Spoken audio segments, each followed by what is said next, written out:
ये Hamming code method से related video है। डाटा ट्रांसफर जो बाइनरी में होता है तो डेस्टिनेशन पहुंचने तक उसमें के एरर के चांसेस होते हैं, तो उसी पे बेस्ड एरर को डिटेक्ट और करेक्ट करने के लिए RW हैमिंग ने एक मेथड दिया था। उस चीज़ पे बेस्ड ये वीडियो है। ये जो वीडियो है इसमें हम अंडरस्टैंड करेंगे ये मेथड क्या होता है, उसके बाद इसकी एक एग्जांपल है। सो इस मेथड में एरर को डिटेक्ट करते हैं और करेक्ट करते हैं, पर ये सिचुएशन कब आती है?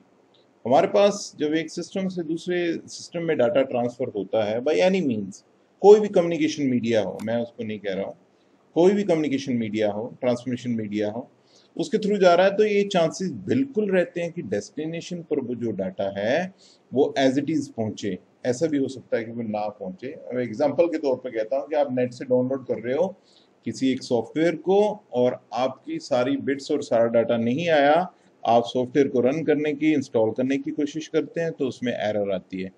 तो आपको वर्कआउट करके पता चलता है कि जो मैंने डाउनलोड किया है उसका डाटा पूरा नहीं आया है।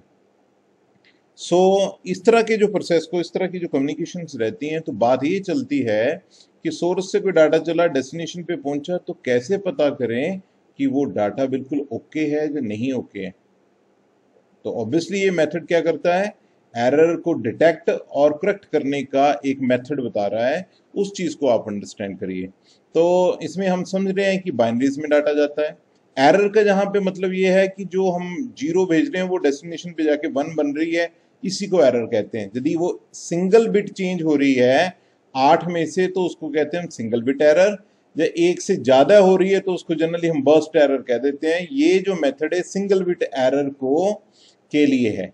ये जो सिंगल बिट है, इसको जब हम डिटेक्ट कर लेते हैं किस पोजीशन पर है, और उसके बाद उसको करेक्ट कर लेते हैं। तो इस मेथड इंटरेस्टिंग इसलिए भी है, जो आप कह सकते हैं कि इनको ये डिफिकल्ट लगता है, बिकॉज इस पूरे मेथड में 5 to 10 ऐसे इंपॉर्टेंट पॉइंट्स हैं जो कि अंडरस्टैंड करने होते हैं। तो कोशिश करते हैं उसको कि कैसे। तो उस एरर को डिटेक्ट करने के लिए जो पर्टिकुलर डाटा होता है उसमें एक्स्ट्रा बिट्स को ऐड करते हैं। इन एक्स्ट्रा बिट्स को कहते हैं रिडंडेंसी बिट्स। तो एक पहला वर्ड आपके लिए आया, रिडंडेंसी बिट्स। डाटा ऑलरेडी है जो भेजना है, बट साथ में कुछ एक्स्ट्रा बिट्स डालनी है किसी पर्टिकुलर पोजीशंस पर, ये जानने के लिए कि डेस्टिनेशन पे हम करेक्ट कर सकें या डिटेक्ट कर सकें एरर को। अच्छा, यहाँ पे बिल्कुल क्लियर समझिए कि डिटेक्शन ही एक इंपॉर्टेंट चीज है, करेक्शन जो है वो बहुत ही सिंपल है। ये जो हैमिंग कोड मेथड है ये सिंगल बिट एरर को करेक्ट कर देता है, और जो इससे ज्यादा बिट्स होती हैं वो रिट्रांसफॉर्मेशन में जाती हैं। तो बेसिकली ये जो दोनों डाटा प्लस एक्स्ट्रा बिट्स जो भी हम कैलकुलेट करते हैं, इस मेथड को समझने का मतलब ये है कि एक्स्ट्रा बिट कहाँ पे डलेंगी और वो क्या होंगी, और रिसीवर पे उसको फिर चेक करते हैं। चेक करने का जो मेथड है वो पैरिटी मेथड है। अब देखो दूसरी बात ये आ गई, पहले वर्ड मैंने बताया कि रिडंडेंसी बिट्स क्या होती हैं, उसका पर्पस क्या है। अब आ गया पैरिटी। उन बिट्स को चेक करने के लिए हम पैरिटी मेथड यूज करते हैं। तो अब कोशिश करो पैरिटी मेथड क्या होता है। पैरिटी में कुछ नहीं होता है, नंबर ऑफ बिट्स कैलकुलेट होती हैं डाटा में, कितनी बिट्स हैं। और दो तरह की पैरिटी होती है, इवन पैरिटी और ओड पैरिटी। बहुत ही सिंपल है ये देखिए, ये हमारे पास सारी जीरो है, तो इनमें नंबर ऑफ वन कितने हैं, कोई भी नहीं है। तो इसका इवन पैरिटी के अकॉर्डिंग इसके बाद जो बिट है वो जीरो ऐड होगी, क्योंकि नंबर ऑफ वंस इवन बनानी होती है हमने। और इस केस में देखें, अभी सिर्फ इवन पैरिटी को आप देखिए, क्योंकि ऑड पैरिटी आप जल्दी से समझ जाएंगे। ये 1 2 3 4 5 बिट्स हैं डाटा में, हमने क्या बनानी है, 6 इवन बनानी है। तो 5 ऑड है, इवन बनानी है, तो इवन पैरिटी इस केस में क्या होगी, 1 होगी। यहां पे देखिए 1 2 3 4, 4 मतलब इवन, तो इवन पैरिटी क्या बनेगी, 0। यानी कि इंक्लूडिंग दिस एक्स्ट्रा बिट पूरे डाटा में नंबर ऑफ बिट्स कितनी है वो इवन होनी चाहिए, इवन पैरिटी में। लास्ट में आ जाए 1 2 3, तो ये 3 ऑड नंबर ऑफ बिट्स हैं डाटा की, तो जो हमारी इवन पैरिटी होगी, जो एक्स्ट्रा बिट हम डालेंगे वो इवन पैरिटी के अकॉर्डिंग 1 होगी।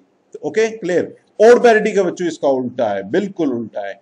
यहाँ पे नंबर ऑफ वंस ऑड होनी चाहिए, यहाँ पे कोई भी नंबर ऑफ वन नहीं तो 1 डाला। यहाँ पे नंबर 1 ऑलरेडी ऑड नंबर है, 5 ही है, तो 0 डाला, ये है। तो बात ये आती है कि एक ही बाइट नहीं मूव करती है, कि आपको पता है कि 1 बाइट मतलब 8 बिट्स, एक ही नहीं मूव करती, कई बिट्स हैं। अब आपने सपोज कोई इमेज डाउनलोड की है, तो इमेज डाउनलोड की है, मान लेते 2 MB की है, तो आप समझ रहे हो कि 2 MB का मतलब कितना है, 2 MB में कितनी बाइट्स आएंगी, कितनी बिट्स आएंगी, आप समझ रहे हैं। तो एक कुछ बिट्स ही नहीं है जो ट्रांसफर होती हैं, स्ट्रीम ऑफ बिट्स होती है। तो उसके लिए हम क्या करते हैं, पैरिटी चेक के मेथड के साथ ही हम बीआरसी कैलकुलेट करते हैं। एक्चुअली पैरिटी को ही बीआरसी कहते हैं। ये देखिए, ये है हमारे पास डाटा, इवन पैरिटी जनरेटर लगाया, और इसमें नंबर ऑफ वंस कितने हैं, ओड नंबर ऑफ वंस हैं। तो हमारी जो bit I, parity bit I 1 आई, इसी को बीआरसी कहते हैं। यानी कहने का मतलब जो एक्स्ट्रा बिट डाटा में ऐड होती है, सो दैट कि हम डेस्टिनेशन पे जाके एरर को डिटेक्ट कर सकें और करेक्ट कर सकें। ये है इवन पैरिटी, क्योंकि हैमिंग कोड में ये वाली चीज फाइंड होती है। जब ये वाली एक्स्ट्रा बिट आपने डाल दी, डाटा चल गया रिसीवर के पास, रिसीवर ने फिर से पैरिटी चेक की वहां पे, यदि उसको इवन नंबर ऑफ वंस मिल रही हैं तो डाटा क्या है, ओके। समझने इस बात को, यदि हमने यहाँ पे इवन नंबर ऑफ वंस भेज दी डाटा को, डेस्टिनेशन पे गया और उसको फिर इवन नंबर ऑफ वंस मिली, तो डाटा ओके। यदि नहीं मिली तो क्या है, वो नहीं है। इसकी भी लिमिटेशंस है, that is a separate issue. ठीक है, नेक्स्ट हम देखते हैं कि हैमिंग कोड मेथड क्या है। इसके दो वेज हैं, एक रिसीवर पे इनकोडिंग, एक डेस्टिनेशन पे जाके हमारे पास क्या है, डिकोडिंग। तो उस चीज को अंडरस्टैंड करने के लिए हम क्या करते हैं कि सबसे पहले हम कोडिंग को समझते हैं। तो बेसिकली यदि 3 लाइनों में अंडरस्टैंड करना हो कि ये मेथड है क्या है, ये एरर करेक्शन मेथड है। तो एरर करेक्शन कैसे वाले होती है कि एरर को पहले डिटेक्ट किया जाता है, और इसको डिटेक्ट करने के लिए एक्स्ट्रा बिट्स डाली जाती हैं, जिसको रिडंडेंट बिट्स होती हैं। ये सिर्फ 2 साइमल्टेनियस बिट्स को क्या कर सकता है, डिटेक्ट कर सकता है, और करेक्ट सिर्फ एक को कर सकता है। तो हमारे पास मान लेते हैं कि डाटा है 7 बिट्स का डाटा है, उसमें हमारे पास कुछ एक्स्ट्रा बिट्स डली हैं, तो कुछ रिडंडेंट बिट्स जैसे D1, D2, D4, D8 ऐसे कुछ हमने एक्स्ट्रा बिट्स डाली हैं। तो इस तरह से एक्स्ट्रा बिट्स डाटा में डल जाती हैं, जो कि हैमिंग कोड मेथड है। अब हम अंडरस्टैंड करते हैं इसका एल्गोरिदम, या हम अंडरस्टैंड करते हैं कि इसके स्टेप्स क्या हैं। तो नेक्स्ट हम अंडरस्टैंड करते हैं कि इनकोडिंग कैसे होती है। 3 स्टेप हैं इसके। पहला स्टेप कि रिडंडेंट बिट्स को कैलकुलेट करना है, मतलब कि एक्स्ट्रा बिट कितनी ऐड करनी है हमने डाटा में। हमारे पास इस फार्मूला के बेस्ड हम एक्स्ट्रा बिट्स को कैलकुलेट करते हैं। मान लेते हैं कि हमारे पास आर क्या है, रिडंडेंट बिट्स, एक्स्ट्रा बिट्स इस बोल रहे हैं, एम क्या है, number of bits in the data, data की बिट्स हैं। तो एग्जांपल के तौर पे मान लेते हैं कि डाटा में 5 बिट्स हैं, आर कैसे कैलकुलेट होगा, मैंने इस एम की जगह इस फार्मूले में 5 पुट कर दिया, हमारे पास 5 + 1 6 + आर हो गए। ये इक्वेशन कब सेटिस्फाई होगी, किस वैल्यू आर की, जब यहाँ पे आर इज इक्वल टू आप मान लेते हैं 3 करते हैं, तो 2⁻³ होता है 8, और 6 + 3 क्या होता है 9, सेटिस्फाई नहीं होगी इक्वेशन। तो आर कितना लेना पड़ेगा हमें, 4। यदि 4 को लेते हैं तो 2⁻4, और इस तरफ भी 4 मैंने ऐड किए, 2⁻4 कितने होते हैं 16, और 16 क्या है 10 से बड़े होते हैं, सेटिस्फाइड। तो हमें पहला स्टेप यही है कि यही कैलकुलेट करना है कि एक्स्ट्रा बिट कितनी डलने वाली है। ओके, 4, 4 के साथ ही चलते हैं फॉर एग्जाम्पल। स्टेप 2, और यदि इसी टेबल को मैं और एलेबोरेटिव वे से कर दूं, तो मैंने क्या कैलकुलेट किया, एम की वैल्यू कितनी थी 5, एक्स्ट्रा बिट कितनी चलेंगी 4। यदि 4 बिट्स होंगी तो 3 बिट्स डलेंगी, ये आप सेपरेट कैलकुलेट कर सकते हैं। ये सारी की सारी वैल्यूज क्या है, इसको क्या सेटिस्फाई कर रही हैं। यदि 1 बिट है तो 2 एक्स्ट्रा बिट डलेंगी। सिंपल सी बात समझिए कि यदि 1 बिट मूव कर रही है तो उसको 2 एक्स्ट्रा बिट चाहिए डेस्टिनेशन पे जाके एरर को डिटेक्ट करने के लिए। यदि आपके पास 7 बिट्स हैं तो 4 एक्स्ट्रा बिट्स चाहिए। ओके, 11 बिट्स मूव करेंगी। तो ये था स्टेप 1। इसमें कभी कोई आपकी क्वेरी या क्वेश्चन है तो आप कमेंट में भी दे सकते हैं, और सेपरेटली मेल भी कर सकते हैं। मैं ईमेल आईडी मेंशन कर दूंगा इसके डिस्क्रिप्शन में। स्टेप 2 देखिए क्या है। ये तो हमें पता चल रहा है कि 4 बिट्स एक्स्ट्रा डालनी है, पर कहाँ पे डालनी है, किस पोजीशन पे डालनी है। तो उसके लिए जो कैसे कैलकुलेट होता है, वो 2⁻0, 2⁻1, 2⁻2 एंड 3 ऐसे होता है, R1, R2, R4, R8, ये इनके नाम है, और इन पोजीशन पर होती हैं जो डाटा को हम जिसमें रिडंडेंट बिट्स ऐड करते हैं, ये ऑलरेडी अभी आपने देखा। थर्ड स्टेप इंपॉर्टेंट है, उसको देखिए। अभी तक जो नई चीजें आप इसमें समझे हैं, रिडंडेंट बिट्स क्या होती हैं, पैरिटी क्या होती है, और अब आया वो स्टेप जो सबसे इंपॉर्टेंट है। वो ये स्टेप ये है कि हमने R1 की, R2 की, R4 की, R8 की वैल्यू कैलकुलेट करनी है। R1 क्या होगा, इट इज अ BRC जो ऑलरेडी किया है, यानी कि parity of bits at position. ये पोजीशन कौन सी ली गई है, जो 2⁻0 वाले कॉलम में जहां पर 1 आता है। अब देखिए ये मैंने टेबल बनाया है, ये आप ये भी कह सकते हैं कि ये एक डेसिमल, या कह सकते हैं आप डेसिमल से बाइनरी का टेबल है, या हेक्साडेसिमल में भी आप कन्वर्जन में भी इन टेबल्स को बनाते हैं। ये इनकी ये डेसिमल इक्विवेलेंट है और ये इनका बाइनरी इक्विवेलेंट है। 1 का बाइनरी इक्विवेलेंट होता है 4 बिट्स में 0001 और 11 का होता है 1011। तो ये टेबल बनाया हुआ है, जहां जिस पोजीशन पर 11111 आ रही है वो पोजीशन लेनी है हमने। तो देखो 1 पे 1 आ रहा है, 3 पे 1 आ रहा है, 5 पे 1 आ रहा है फर्स्ट कॉलम में, R1 वाले में। तो R1 को हम कैसे कैलकुलेट करें, बड़े ध्यान से इन पोजीशन पर जो बिट्स हैं उनकी BRC कैलकुलेट करनी है, इन पोजीशन की 1 3 5 7 9। और जल्दी से समझिए R2 क्या होगा, BRC of the bits at position, कहां पर, जहां पर सेकंड कॉलम में जहां जहां 1 आ रहा है। तो 2 3 6 7 10 11 ऐसे आ रहा है। R4 कैसे कैलकुलेट होगा, जो हमारे पास थर्ड कॉलम में कहां कहां 1 आ रहा है, पोजीशन क्या है 4 5 6 7। तो इसको क्रैम करने की जरूरत नहीं है, प्रैक्टिस के साथ आपको आ जाएगा। और ये यदि आपने लॉजिक को अंडरस्टैंड करते हुए करना है तो आपने ये वाली चीज देखनी है 1 2 4 8। कहने का मतलब ये है कि ये 1 कैसे है, 2⁻0 2⁻1 2⁻2 2⁻3 उस पोजीशन पर। तो 8th यदि फोर्थ कॉलम को देखेंगे तो पोजीशन आ रही है 8 9 10 11 ऐसे। ये तो थी 4 बिट के लिए। 5 बिट हो आपके पास एक्स्ट्रा बिट्स जो डलें वो 5 डलें या इससे ज़्यादा डलें, तो उसके लिए बेसिकली 1 बाइट के लिए ये सफिशिएंट हो जाती हैं उसके पॉइंट ऑफ व्यू से। ये तो हुई इनकोडिंग की बात। इसमें 3 स्टेप हैं, पहले कितनी बिट्स, दूसरा कहां पर पोजीशन ऑफ बिट्स, तीसरा उन रिडंडेंट बिट्स को आपने कैलकुलेट करना है पैरिटी के साथ या BRC के साथ, जो ऑलरेडी हमने डिस्कस किया। ओके, अब हम अंडरस्टैंड करते हैं, ये तो बात हुई इनकोडिंग की सेंडर एंड पर।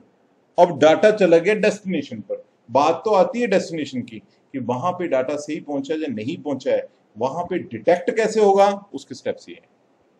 तो अगेन वही वाला टेबल, अगेन पहले जितना भी डाटा 11 का डाटा आया है, तो 11 का डाटा आया तो उसमें M+R दोनों इकट्ठे हो गए। तो आपको पता होना चाहिए कि 11 आया तो उसमें डाटा कितना है और D कितना है, M कितना है, R कितना है, ठीक है। और जो 11 आया तो हमें पता है कि 7 क्या होंगी हमारे पास, 7 is the data and 4 is the redundant bits. ये कैलकुलेट हो गया।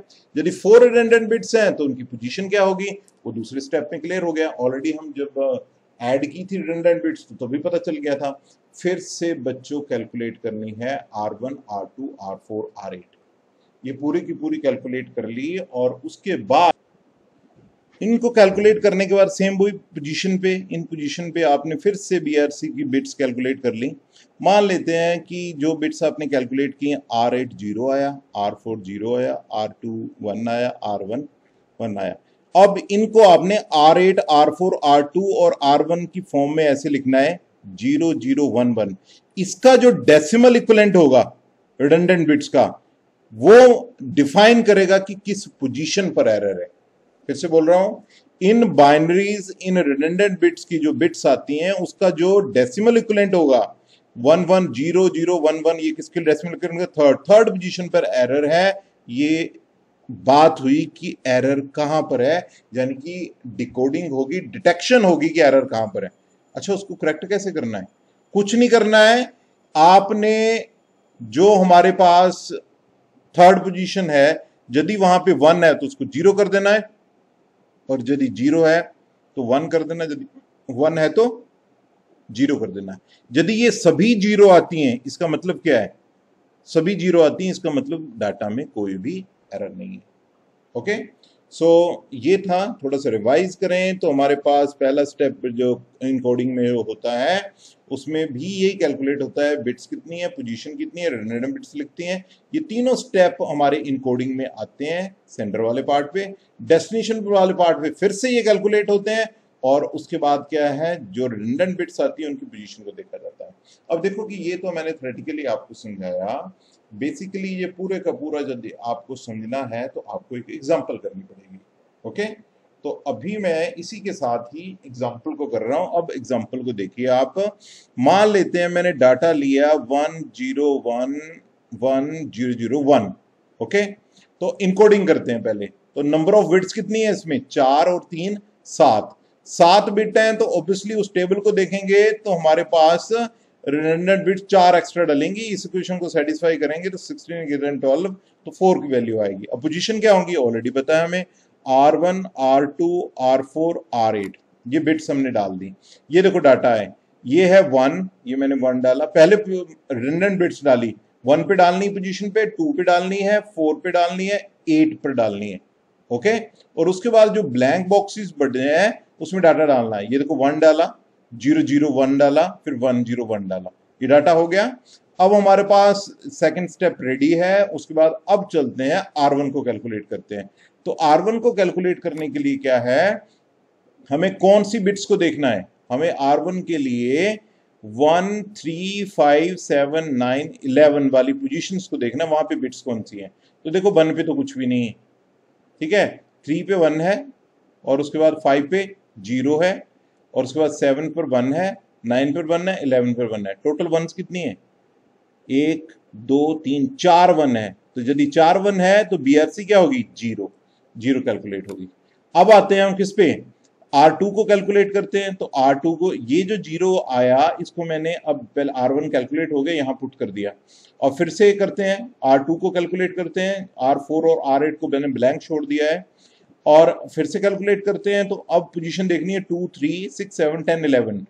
2 3 2 पे तो कुछ भी नहीं है, 3 पे 1 है, और उसके बाद 6 पे 0 है, 1 है, 1 0 1 0 1, ठीक है। तो ये हुआ। अब इसमें नंबर ऑफ वंस कितनी है, ये भी ओड है। यदि ओड है तो इसको इवन बनाने के लिए हमारे पास जो पैरिटी आई, R2 जो आया, BRC आई इनकी, तो वो कितनी आई, 1। अब R4 के लिए कैलकुलेट करना है, मैंने R0 भी पुट कर दिया, R2 भी पुट कर दिया, R4 को कैलकुलेट कर रहे हैं। R4 के लिए जो पोजीशन है वो किसकी होगी, 4 5 6 7। ये 4 है, 4 पे कुछ भी नहीं है, 5 6 7। तो यहाँ पे 0 0 1 1 आ रहा है, तो एक ही है, तो इसकी R4 क्या होगी, 1 होगी। लास्ट R8 को कैलकुलेट करते हैं। मैंने R1 की वैल्यू पुट कर दी, 2 की भी, 4 की भी, बट बीच में इंक्लूड होती नहीं है ये। अब 8 9 10 11, इस पे क्या है, 1 0 1, यानी कि 2 इवन नंबर ऑफ वंस हैं। तो हमारे पास जो BRC आएगी, पैरिटी आएगी, इवन पैरिटी के अकॉर्डिंग वो कितनी आएगी, 0। तो बच्चों ये 4 एक्स्ट्रा बिट्स पूरे डाटा में डाल देंगे। एक्चुअली ये 7 बिट्स थी, ये 4 एक्स्ट्रा बिट्स डली, और हमारे पास जो सेंडर को भेजना है डाटा वो क्या है, ये वाला रेडी हो गया, ये एक्स्ट्रा बिट इसमें डाल दी। अब बात चल रही थी, ये एक्चुअल में हमारा डाटा है और इसमें 4 एक्स्ट्रा बिट डल गई तो 11 की बन गई। अब ये डेस्टिनेशन को जाएगा, अब ये डेस्टिनेशन को जाएगा, वहां पे फिर वही प्रोसेस होगी, वहां कैलकुलेट करेंगे। तो बेसिकली फिर से मैं इसको इनकोडिंग को रिवाइज कर दूं। पहले तो हमने कितनी एक्स्ट्रा बिट डालनी वो कैलकुलेट की, इसी के बेसिस पे हमने कहाँ कहाँ पे डालनी है पोजीशन कैलकुलेट करी, ये वाला टेबल आ गया। उसके बाद R1 R2 R4 R8 को कैलकुलेट किया, वहां से ये 0 1 1 0 ये कैलकुलेट हुआ, और हमारे पास फाइनल डाटा ये रेडी इनकोडिंग हो गई। अब सेंडर को ये जा रहा है, रिसीवर को जा रहा है, रिसीवर पे आके अब कैलकुलेट होगा कि क्या इसमें कोई एरर है या नहीं है। तो हैमिंग कोड हमें क्या बताता है, अब इसकी डिकोडिंग को देखते हैं। तो करेक्शन कैसे करनी है, number of redundant bits formula को लगाया मैंने, फिर से कैलकुलेट नहीं किया, 4 ही है, पोजीशन यही है, ओरिजिनल डाटा यही है, और हमारे पास मान लेते हैं कि हमने एक बिट चेंज कर दी, आपको समझाने के पॉइंट ऑफ व्यू से ना, एक बिट चेंज कर दी ट्रांसमिशन में, और 1 2 3 4 5 सिक्स्थ वाली ये वाली जो चीज है इसको मैंने चेंज कर दिया, जानबूझ के चेंज कर दिया। 6 पोजीशन पे देख लो, 1 2 3 4 5 6 0 है, और 0 को मैं कन्वर्ट क्या कर दिया, 1 में कन्वर्ट कर दिया, 6 को डाटा को चेंज कर दी, एरर डाल दी इस बताने के लिए कि पोजीशन क्या है। अब फिर से BRC कैलकुलेट करते हैं। यदि R1 को कैलकुलेट करें तो वही method R1 R3 R1 R3 R5 R7 R9 R11। Okay, तो उसकी कितना है, नंबर ऑफ वंस कितने हैं, 1 2 3 4, तो ये 0 आया। उसके बाद हमने कैलकुलेट करना R2 के लिए इन पोजीशन पे हम कैलकुलेट करते हैं 1 2 3 4 5। यदि ये 5 ओड नंबर ऑफ वंस हैं तो हमारे पास R2 की वैल्यू क्या आएगी, 1 आएगी। सिमिलरली R4 को कैलकुलेट करते हैं 1 2 3, ये भी ओड है तो ये 1 आई। और जब R8 को कैलकुलेट करते हैं तो ऑलरेडी 2 है तो यहाँ पे 0 आया। तो हमारे पास इनकी जो वैल्यू आई वो कितनी वैल्यू आई, 0 1 1 0 ये आई। और इसको यदि मैं डेसिमल में कन्वर्ट करता हूँ तो वो 6 है। इसका मतलब क्या है कि 6 जो पोजीशन है उसको हमने, तो 6 पोजीशन को यदि हम चेंज करते हैं, कहने का मतलब क्या है, इस डाटा में देखना 6 पोजीशन में 1 है, इसको चेंज करते हैं तो ऑब्वियसली 0 ही करेंगे, बाइनरी में 2 ही बिट्स होती हैं। तो ये डाटा करेक्ट हो गया है, विच इज एक्चुअली हमारे पास यही डाटा था। So this is about the Hamming code. Thank you for watching this video. If you have any query, please give your query or suggestion in the comment box. Thank you.